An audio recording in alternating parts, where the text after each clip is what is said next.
The latest update to Maschine Plus brought with it auto sampler functionality, something that a lot of users have been asking for because the MPC machines, like the Akai MPC Live that I have next to the Maschine Plus, have had that for a long time, and it's seen as something that's really an essential feature of modern sampling kind of groovebox. So people were pretty happy about that, even though it was a long time coming with Maschine Plus. What I'm going to do today is just compare the two auto samplers real quick. Not a tutorial, I'm not going to go into every detail. I just want to share an overview. If this is going to be a crucial part of your workflow and something you really want one of these grooveboxes to do for you, then this should give you some idea of the differences between how they do it and which one you might prefer to work with. We're going to kick off with the Maschine, just going into sampling mode and the first page of the settings that set up auto sampling. First thing you've got to do is choose the sampling mode. There are 4 here. We're going to skip straight to auto. And we're going to look at sample length, 3 seconds. Note on how long it's held for, 100 milliseconds. The inputs and outputs. So I've already made sure that there is a MIDI connection via USB to the Moog Matriarch, which is what we're going to be sampling for this test. That's set to the right channel. Over MIDI, I've got the audio obviously routed out of the Matriarch into the Machine's inputs, ready to record. I've set up a very short, just to keep it quick, a short range here, 1 octave range from C3 to C4. It's going to sample, I'm going to set a stride of 2, so it's going to sample every other note. And for velocity mapping, again, we'll just create a really basic kind of low of 50, high of, let's put it up to the max actually. And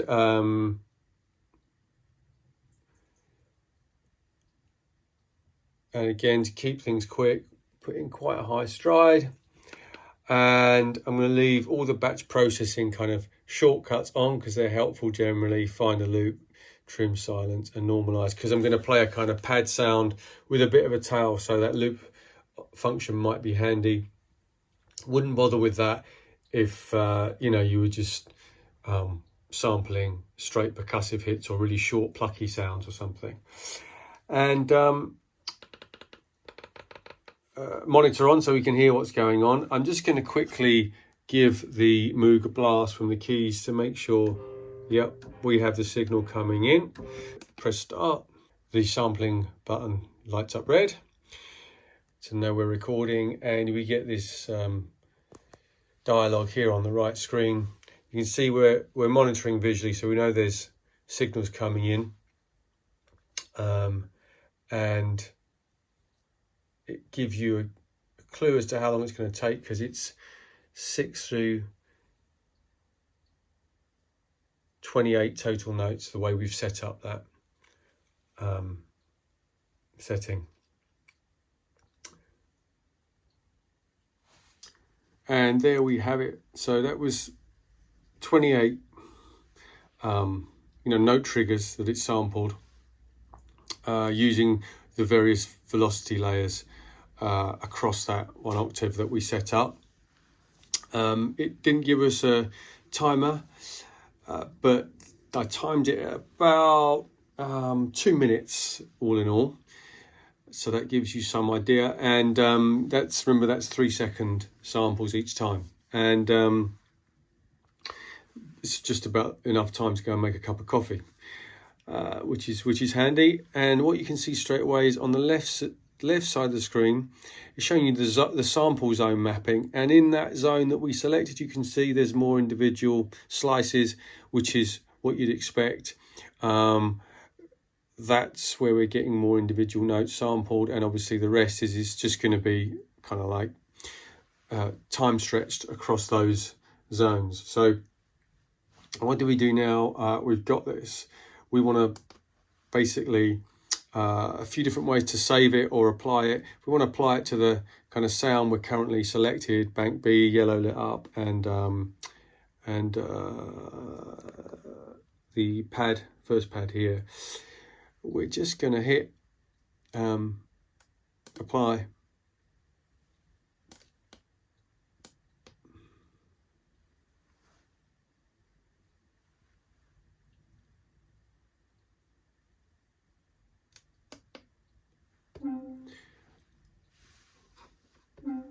So now you can hear that pad has our sound in it.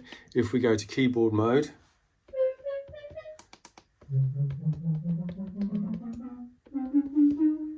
there we are.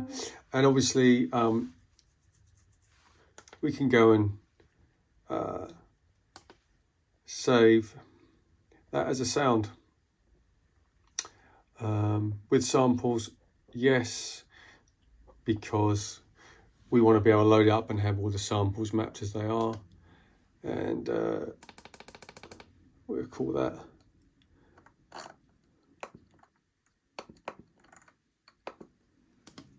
Moog. So there, once that's finished saving, in our pad here, we have a Moog.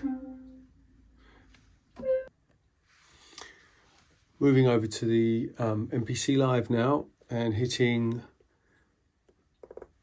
the sample screen, and straight away you get typically the nice graphical user interface that you get on the touchscreen for most functions and pages on the MPC Live.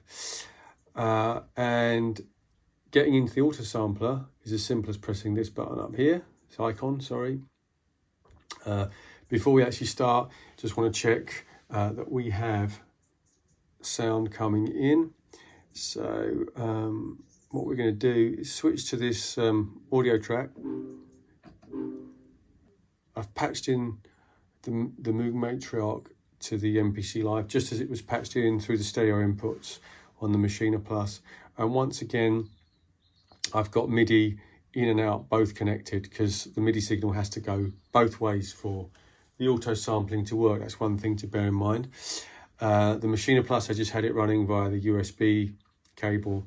On this, on the MPC Live, I've got it set up via the actual MIDI ports. And just to complete that configuration, you can see I've selected the MIDI port A. I've got the MIDI channel already set to 5, which is the Moog's channel. And I can confirm that by playing via the MPC. So that's all connected and talking to one another via MIDI, which is what we need. So now we can go to the sampler page, and you can see it's already selected. If you want to change inputs, you can, but we have, that's where they're plugged in. And we're just going to turn this. If I play the Moog keys at the moment, you can see that signal is coming in. We obviously need to arm the track, and we then hit record. But for auto sampler, you hit this icon up here and you run through the settings, a bit like we saw on the Maschine Plus. You've got your note length settings, and you've got looping, but again, typically the MPC Live just gives you more options. You can choose the direction of the looping, which is pretty nifty. You've got the crossfade for the looping. You can adjust the settings there. Auto trim. Got this feature which just means you don't have to do a separate sort of apply step at the end. As soon as it's complete, it will load the sampler patch as a current program that we're in. What I really like now, you know, there are a few extra details in here,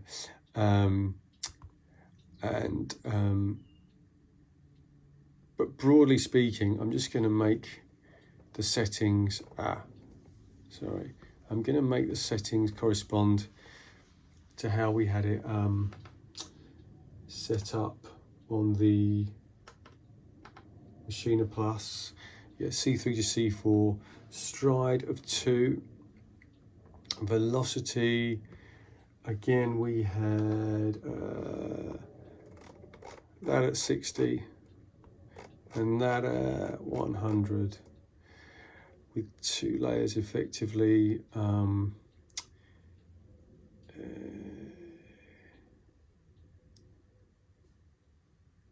Okay, and we can name it from here. We'll call it Moog Auto Sample.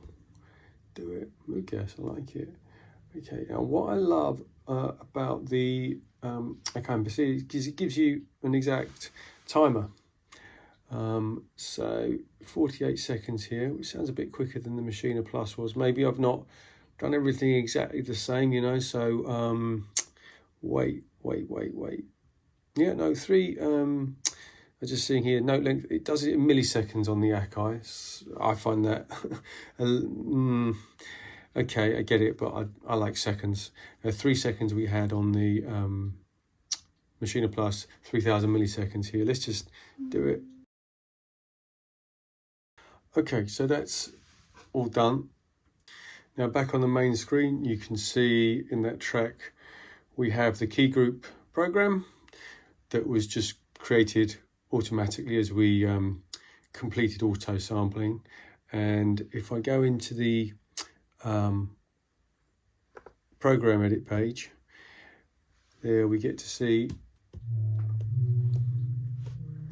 what's happening here with all the individual samples that have been used to create the key group for this patch.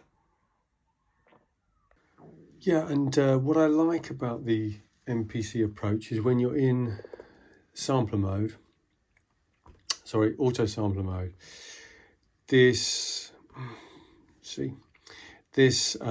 area for, you know, setting layers and things, I know you've got to scroll, but everything's in one place. It's a lot easier, I think, to understand what's going on and set things up the way you want than paging through on the Maschine Plus. So that's a plus point. One thing that puzzles me about the MPC approach is that once you've got your multi-sample loaded in as a key group program, obviously you can do anything with it that you'd normally do with the Akai's chords and scale modes, etc., arpeggiator, right? One thing that seems to be lacking here compared to the Maschine Plus, which I find slightly puzzling, is if you go into the program edit mode,